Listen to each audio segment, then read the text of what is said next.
কাল ছিল পেখমের টিউশন টিচারের দিদির বিয়ে। তো গেছিলাম সবাই মিলে বলতে প্রমাণ আর মা কিন্তু যায়নি, ওরা বাড়িতেই ছিল। আমি, পেখম আর আমার সাথে আমার এক ননদিনী গেছিল। যেহেতু বাড়ি থেকে কিছুটাই দূর, তাই জন্য হেঁটেই চলে গেছিলাম। আর বাড়ি থেকে বেরিয়েছিলাম ওই 8:30 থেকে 9টার মধ্যে। আর বাড়ি ফিরতে ফিরতে জানো তো 11:30টার মতো বেজে গেছিলো। তো যাওয়ার সময় এতটা কিছু মনে না হলেও অত রাত্রিতে আসার সময় একটু কেমন কেমন লাগছিল। তো কেউ কোথাও নেই রাস্তাতে, পুরো নিস্তব্ধ, আমরাই কজন হেঁটে হেঁটে আসছিলাম।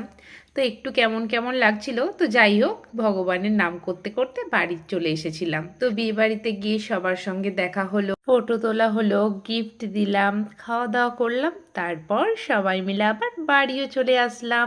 আজকের মতো চলো, টাটা।